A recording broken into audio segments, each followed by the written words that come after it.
Nessa nossa 7ª aula, eu vou apresentar o último autor que nós vamos visitar nesse curso, que é Terence Deacon.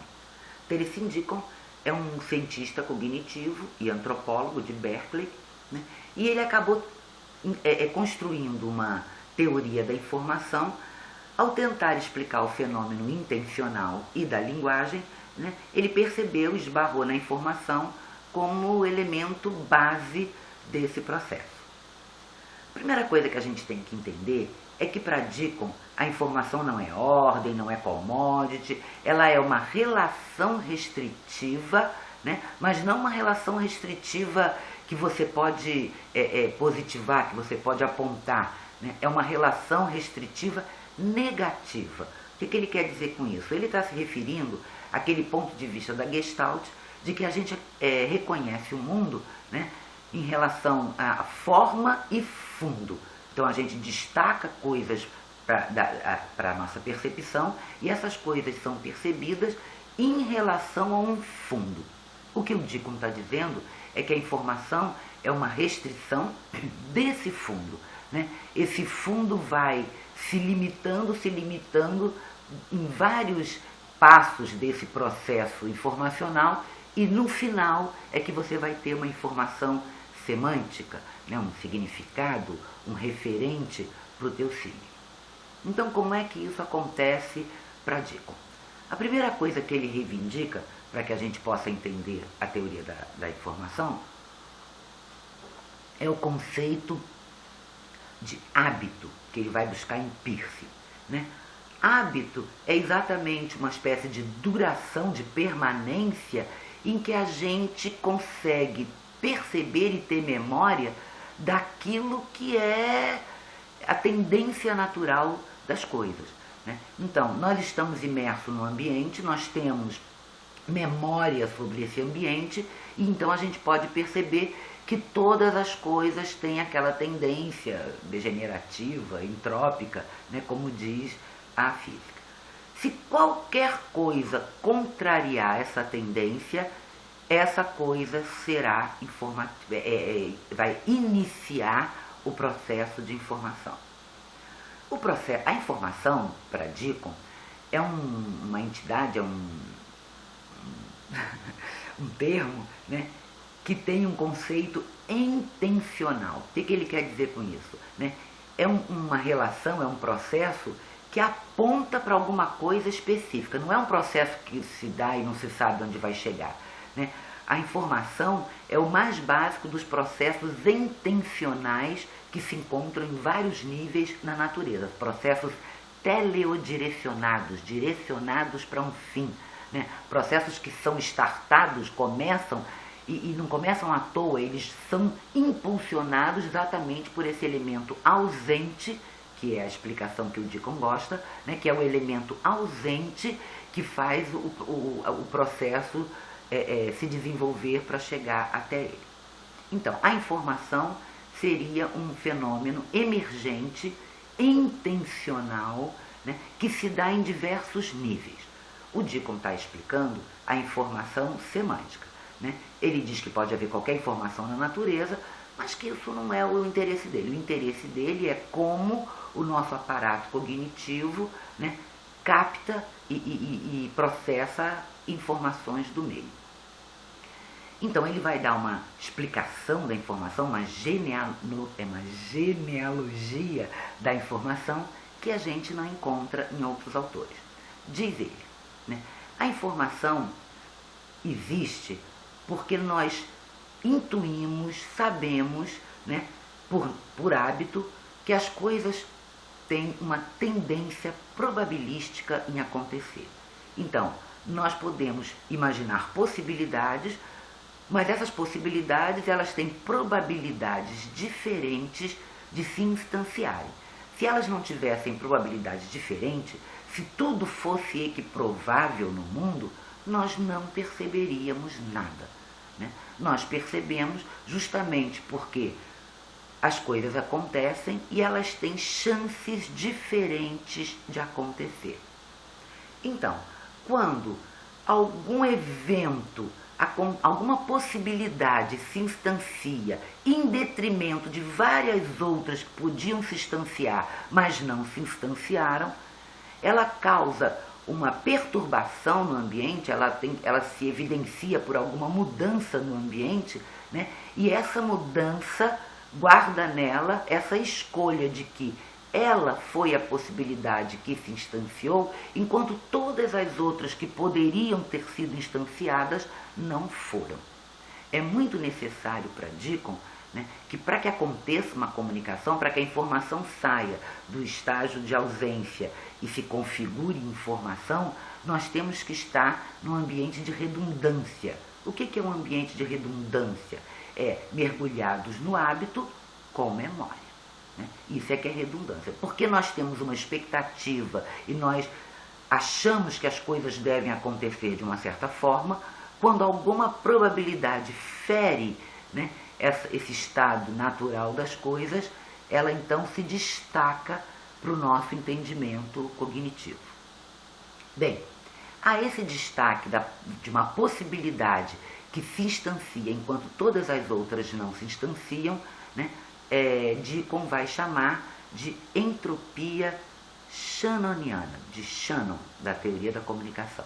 Né? Exatamente porque a informação, quando Shannon bolou a teoria matemática da informação, né, ele percebeu isso, que um pulso, a chance de um pulso entrar numa mensagem, né, tem a ver com a possibilidade, com a probabilidade de todos os outros que poderiam ter sido instanciados, mas não foram. Então, a cada sinal que eu coloco na mensagem, eu diminuo a incerteza da mensagem que o receptor vai receber. Então, essa é a ideia primeira, né? Quando eu percebo que alguma possibilidade, com probabilidades diferentes daquela aconteceria na natureza, aconteceu, né?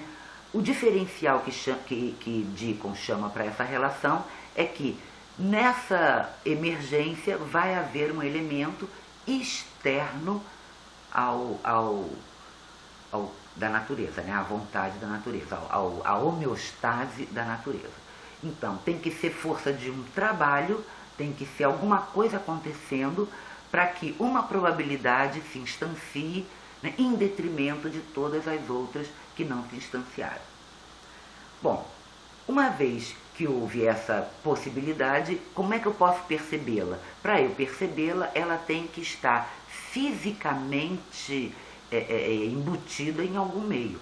Ela tem que ter causado alguma diferença, alguma alteração em algum suporte para que eu possa percebê-la como informação.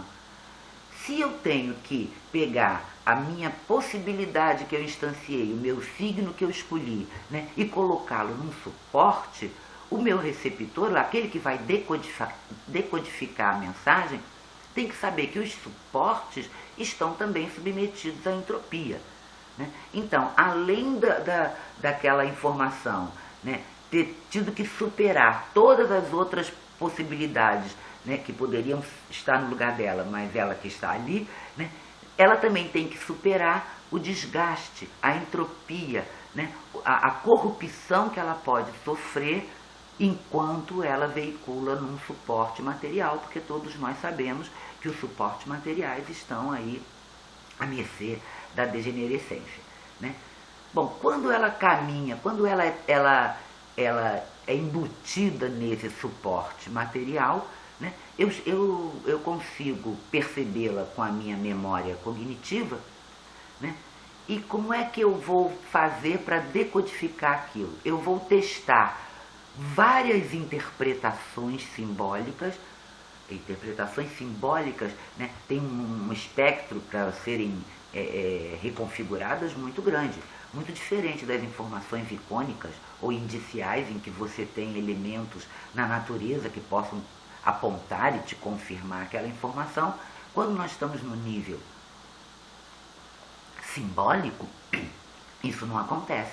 Né? O nível simbólico só pode contar com a sua própria autocorreção e possibilidades de interpretação para então escolher qual a interpretação que seria mais adequada, mais conveniente, né, mais esclarecedora e enriquecedora para os propósitos que aquele que está decodificando a mensagem entende.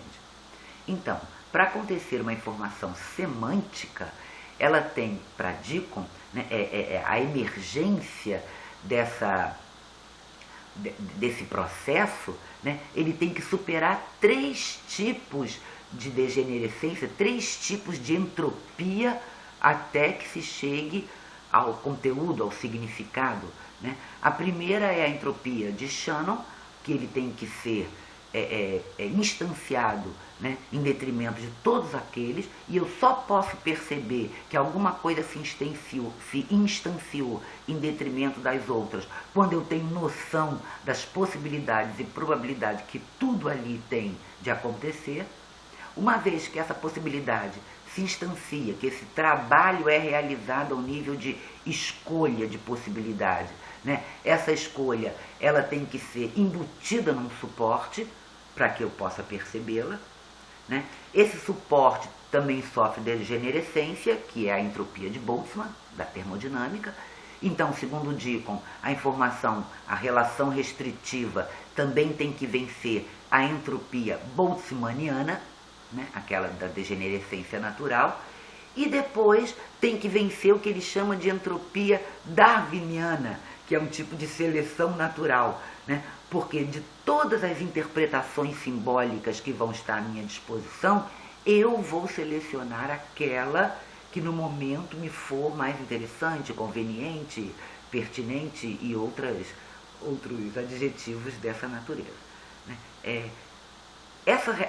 Isso significa que o ambiente restritivo ele começa a se apertar quando a entropia de Shannon é ativada, depois ele se estreita mais quando a entropia de Boltzmann, né, está em decorrência, e depois ele se estreita mais ainda quando a entropia darwiniana, né, aquela da seleção, é realizada.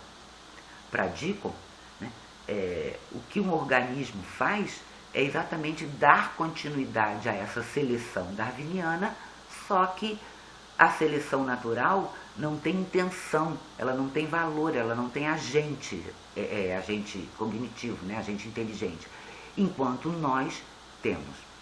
Deacon quer dar uma explicação para a intencionalidade, né, na mesma esteira da explicação que ele dá para a informação. São fenômenos intencionais que vão se articulando e vão emergindo outros fenômenos teledirecionados que vão se articulando e vão emergindo até que nós cheguemos à intenção.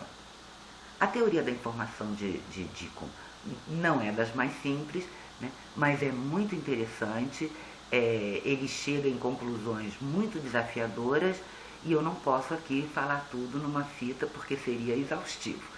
Né? Convido então vocês a ler o texto e a conhecer o autor. Até breve.